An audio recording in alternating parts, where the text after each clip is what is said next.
મોતી દાણો કિંમતી છતાં પણ ખવાય બાજરો ને ઘઉં. કરોડપતિ માણાની ઘરે મહેમાન થઈને જાય. આપણે અનિલભાઈ અંબાણી મુકેશ અંબાણીના ઘરે મહેમાન થઈને ગયા હોય તો કોઈ દેવ બન્યું કોકિલા માસીએ ભજીયા બનાવ્યા અને એની અંદર હોનાની ગીંજ્યું નાખીને ભજીયા કર્યા, એવું બને ખરું? નહીં નહીં, એમાં મરસું જ હાલે ભાઈ. મોતી દાણો કિંમતી છતાં પણ ખવાય બાજરો ને ઘઉં. અને મિલના માલિક ટાકા પહેરે નહીં. જેને ઘરના કાપડના મિલ હોય એ કે 50-50 મીટર વીટવીન નો આટા મારતા. એ મિલના માલિક ટાકા પહેરે નહીં, હવાગ જ પહેરે હોવ. આપે છે વાત 100%, વિશ્વાસ હોવો જોઈએ ભાઈ. અમદાવાદ જે ગયા હોય એને ખબર હોય, વાડીલાલ હોસ્પિટલ ની આગળ થોડાક હાલીએ એટલે રેડીમેડ ઠાઠડિયુંની દુકાનો છે. આ મેં જોયું છે, મારી સગી આંખે જે ગયા છે મિત્રો એને જોયું છે. સાહેબ મારે આ સત્ય ઘટનાની વાત કરો. એકવાર હું સવારમાં ન્યાલી નીકળ્યો અને વળી કમ્પ્લેટ હો, આખી કીટ તૈયાર. હા, દોણી, 4 નાળિયેર, ખપાટડા, કાસુ હુતર, કાથી.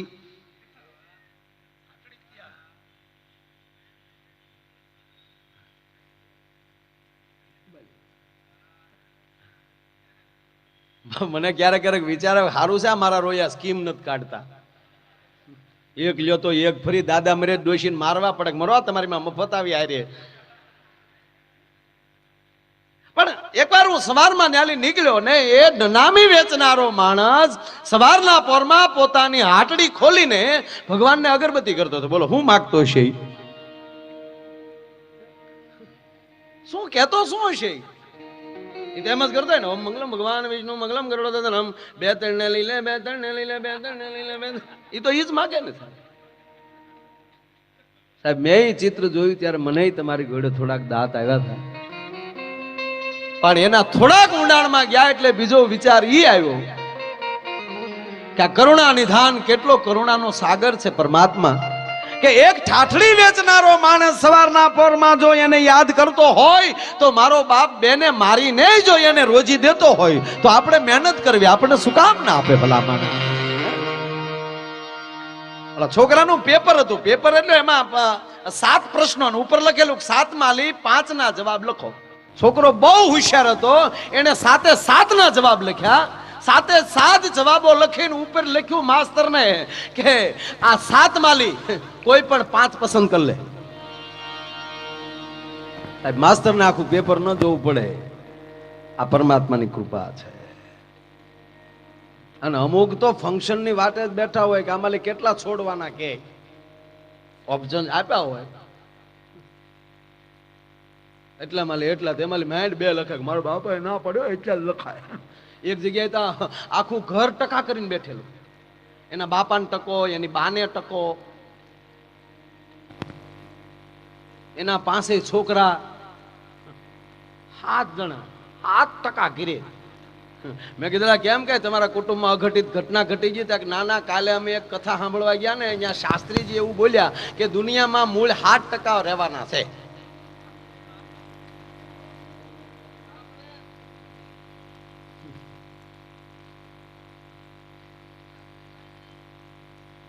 મારો કહેવાનો અર્થ છે કે જે આપણે આજે ભગવાનની કૃપા ઘણા કે આ દાંત આવે ને એ ભગવાનની કૃપા. આ દાંત કાઢી ને એ, બાકી ઘણા ગલગલિયા કરો હોઈ જાય, બાકી દાંત નો કાઢે. બોલો. અને ગેંડા ને ગલગલિયા ન થાય પાછા. આ દાંત કાઢવા એ ભગવાનની કૃપા. અને હું તો ઘણી વાર કહું છું કે જે માણસ દાંત નો કાઢતો હોય ને, દરેક પ્રોગ્રામમાં કહું, અહીંયા કહું, દાંત નો કાઢતો હોય ને એની ઉપર કોઈ વિશ્વાસ ન કરો.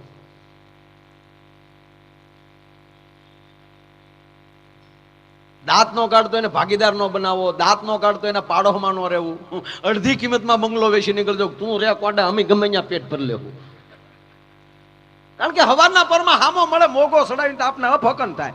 પ્રોગ્રામમાં જવા ક્યાર થાય તો આપણે હામો આવે. પ્રોગ્રામમાં જાવ, નાના તારા બાપનું હરવણું કરવા જાય. એમ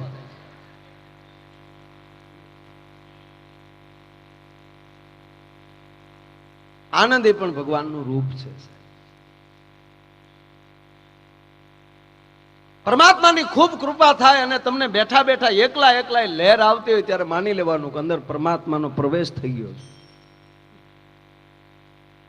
અને પડ્યા પડ્યા ખોટે ખોટા રી નથી ઘણા ભૂણું નીકળે એને મારે, ગા નીકળે એને મારે, કોઈ નથી, એકલો એકલો ઓટલે લાકડી પસાડતો. હમણાં એક જણો હોન્ડા લઈને નીકળ્યો, હોન્ડા લઈને ટ્રાફિક વાળા રોડ ઉપર ઉભેલા, ઓલા હેલ્મેટ પહેરેલો નહીં,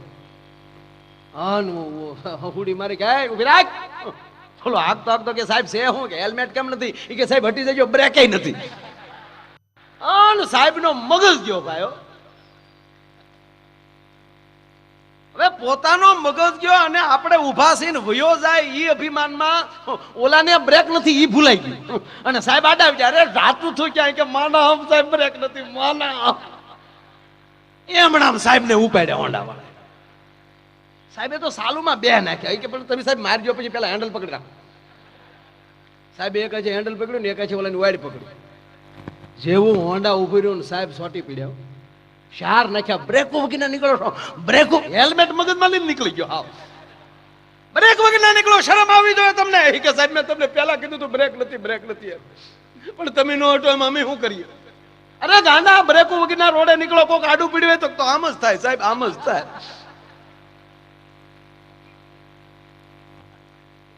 લાયસન્સ છે તારી પાસે, ઈ કેવું હોય?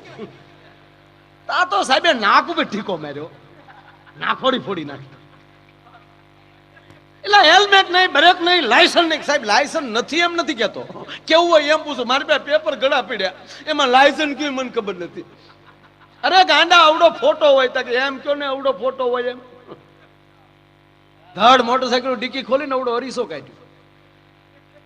સાહેબ ને કે આલ્યો. સાહેબ જોઈને કે સ્ટાફ નો માણસ બોલતોય નથી, જવા દે.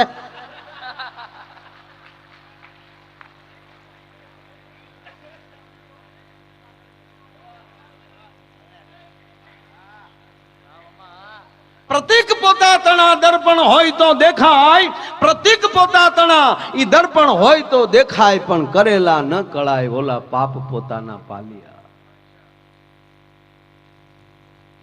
બે પાકા મિત્રો કોલેજ હારે કરી,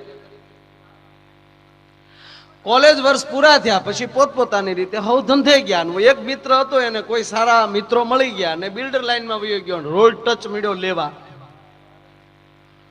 હમણાં તો રોડ ટચે ઉપાડો લીધો હાવ. પાછા વળી દલાલો શું કે ખબર, એક 50 વીઘાનો કટકો છે, વિચાર છે, એટલે પસાનો કટકો મરી જાય તારા બાપા. રોડ ટચ એટલે એને ભગવાનની કૃપા થઈ ગઈ અને ભાઈ એ તો બહુ આગળ વધી ગયો. મર્સિડીઝ લઈ આવ્યો એક ક્લાસ. એક ઓલો બીજો હતો એ બિચારો હલવાણો.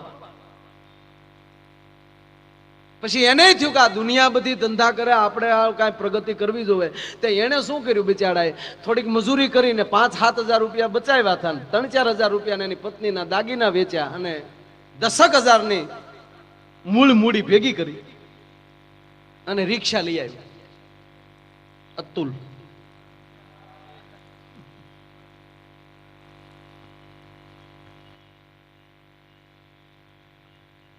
$25,000 બાકી, 35,000 ની જૂની ગોતી, 25,000 ના હપ્તા.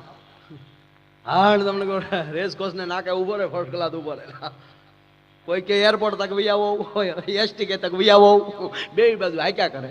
એમાં ઓલો જેને હારે ભણનારો મિત્ર મર્સિડીઝ લઈને નીકળ્યો. આ વળી હવારના પોરમાં રિક્ષાને ધોઈ નાખે, અબિલ ગલાલ કંકો, પછી શિવાજી ટેકાવીને ઉભો રહી, રિક્ષાને વાહો દઈને ઈ જે લેરખડી આવે.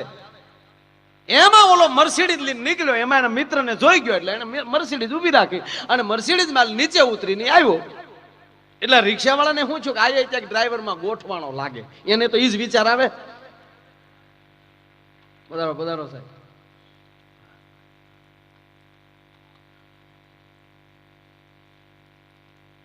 એટલે ઓલા એ પૂછ્યું એને કે આ મર્સિડીઝ કોની છે? બોલો કે મેં લીધી. તું લાવ્યો એમ? કે હા. કેટલા ને આવી? કે 1,35,00,000. ઠીક, 1,35,00,000 તોય રિક્ષા વાળો બોલ્યો ઠીક હશે. ભાઈ રહી ગયો ઉભા, અવાજ કરો માં સમજો કો બે નહીં ને નહીં ઘરેલ નક્કી કરીને આવ્યા એ રીતે કાંઈ વતાવાય નહીં, હમણાં પોપડો પીડ્યો રહેવા દેવાય.